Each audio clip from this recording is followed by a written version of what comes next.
자, 우리 이번 시간에 알아볼 내용은 부동산 임대업자가 꼭 알아야 될 우리 세법상 경비와 관련된 내용입니다.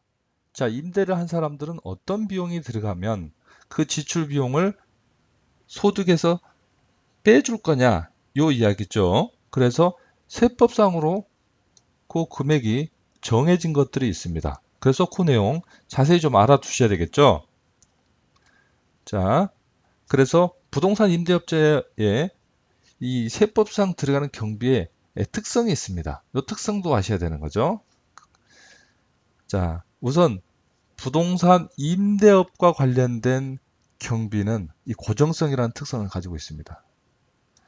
자, 일반 사업이나 도소매를 하는 경우는 뭐 여러 가지 경비가 들어가지만 부동산 임대업과 관련한 경비는 그렇게 다양하지가 않습니다. 특정되어 있습니다. 그래서 이 부분 잘 챙기셔야 될 것 같고요. 두 번째는 자, 나도 부동산 임대 사업자라고 생각을 해서 이 사적인 경비를 사용하는 경우는 세무조사 대상이 됩니다. 즉, 부동산 임대업과 관련된 비용만 경비 처리를 해야 되는데 다른 경비를 부동산 임대업에 필요한 경비라고 사용했다면 바로 문제가 된다는 거죠. 바로 문제가 됩니다. 세 번째, 간주임대료라는 규정이 있습니다. 요 수입이 있기 때문에 더더욱 우리 경비에 대해서 챙길 수 있는 것들은 모두 챙겨 놔야 된다는 이야기죠. 네 번째, 건물 경우는 또는 건물에 들어가는 인테리어 이런 것들 있죠. 이런 건 시간이 지날수록 가치가 떨어지는데 이걸 감가상각이라고 합니다. 자, 감가상각이 그러는데 자, 이 감가상각비는 비용을 처리하도록 되어 있는데 우리 종합소득세 계산할 때 비용 처리할 수도 있고요.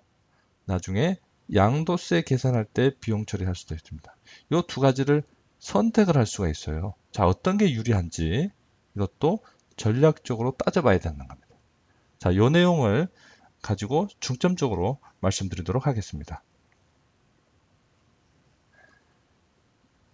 자, 첫 번째, 우리 수입은 임대료와 간주임대료로 크게 구성된다 그랬으니까 그러면 도대체 필요한 경비가 어떤 거냐?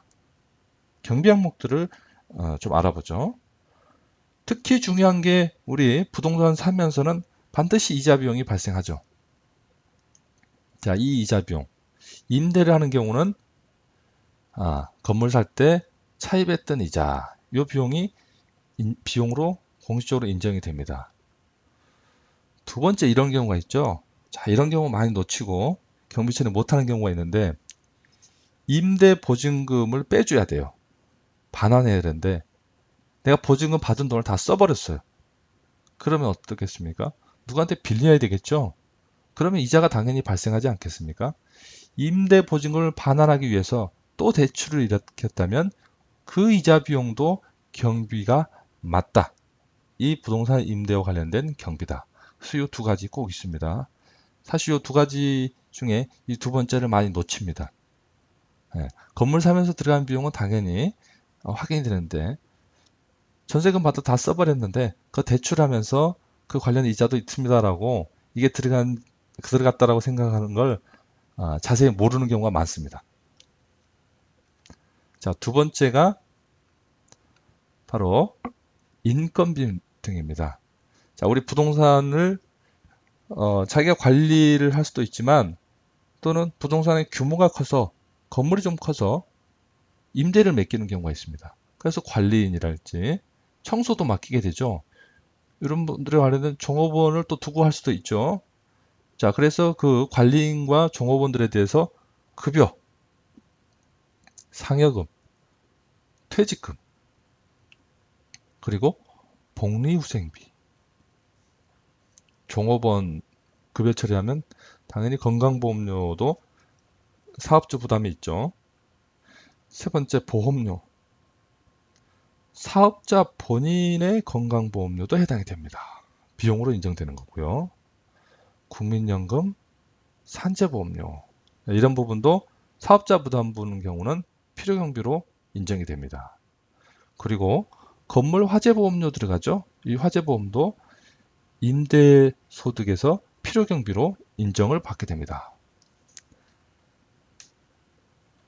자, 그래서 우리 임대와 관련해서 사람을 관리인을 사용한다. 그러면은 반드시 이 인적 명부를 세무서에 신고를 해줘서 급여랄지 복리후상비용 그리고 관련 제 비용들을 인정을 받으시는 게 굉장히 중요합니다. 자, 다음으로는 제세 공과금. 자, 임대를 하면 각종 세금과 공과금을 내게 되는데 그 대표적인 걸 보죠. 재산세. 건물 가지고 있으면 재산세가 나옵니다. 건물분하고 토지분. 그리고 종합부동산세. 이 규모가 아주 컸을 때 부동산세를 내는 경우가 있습니다. 그리고 간주임대료에 대한 부가가치세.